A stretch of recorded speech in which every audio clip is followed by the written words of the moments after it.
Hello. Recently, US President Mr. Trump said that Indian economy is a dead economy. Is Indian economy really a dead economy? The clear answer is no.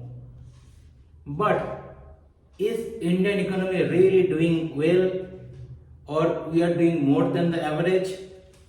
Again, the answer is no. And we are facing some serious challenges over our economy.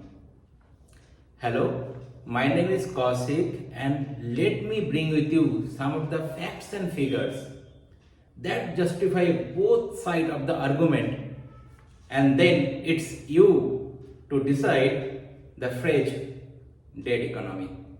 So, let me start with the GDP numbers.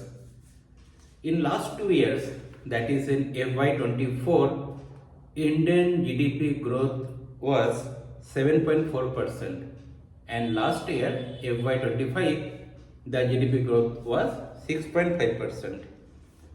And this year, the GDP growth projection is again 6.5% by the IMF and RBI. Now, having said that, the 6.5% GDP growth for a country like India and an emerging economy is not at all good. The Indian GDP must be grow at more than 8.5% to 9%.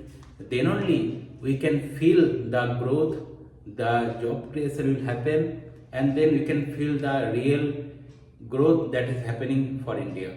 Because 6.5% growth, considering the large consumer spending and with 140 crore population, so is there any government involvement or even not, the Indian GDP will grow 6.5% without any government intervention.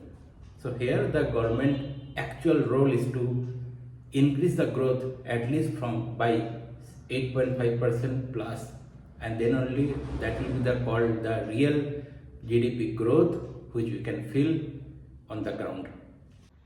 Why I am saying so? Let me give you more facts and figures one by one. So let's come to the GDP component of FY26, and it is been predicted that out of this 6.5% GDP growth in FY26, which will be around 4.2 or 4.1 trillion dollar economy, 28 to 30% will come from the private investment. Then government expenditure will be around 20 to 22%. As I said, the consumer demands huge population 140 crore.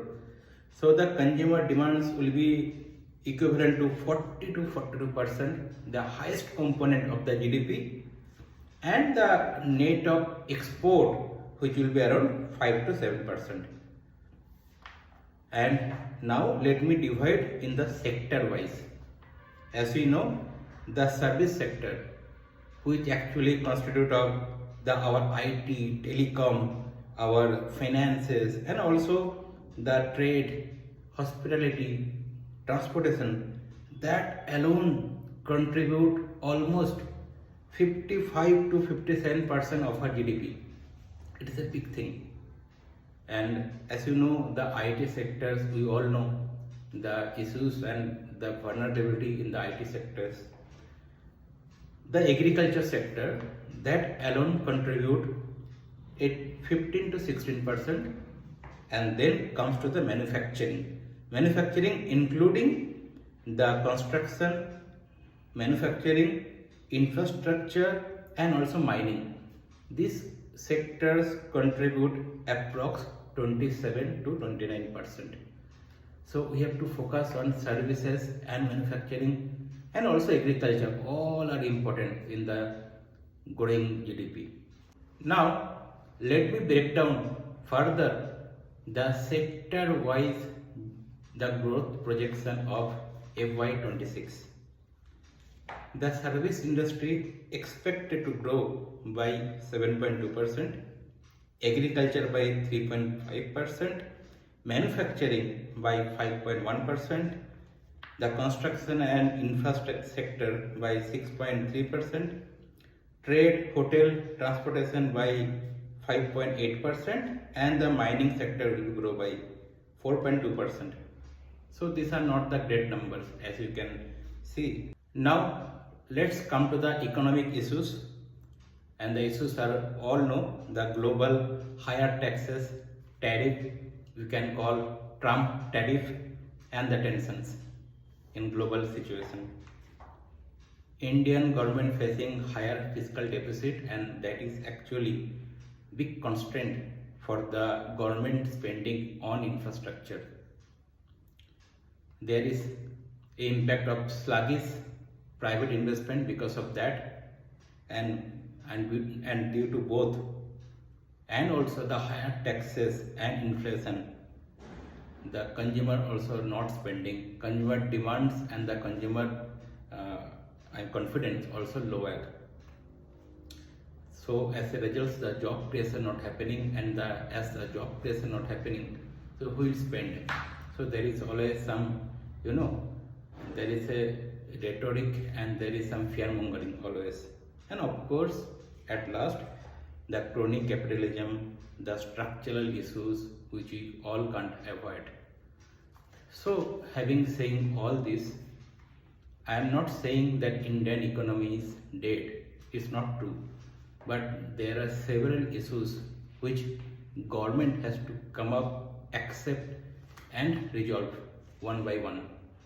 Then only we can say in real terms we are an emerging economy and we are going to the developed nation. And last but the not least, that is my personal opinion, that government in India especially has to invest huge amount, maybe 5 times, 10 times more than whatever we are doing now. That spending should be on infrastructure, and that will spur growth everywhere if government invest and spending on infrastructure. That's all from my side for today's video. Thank you.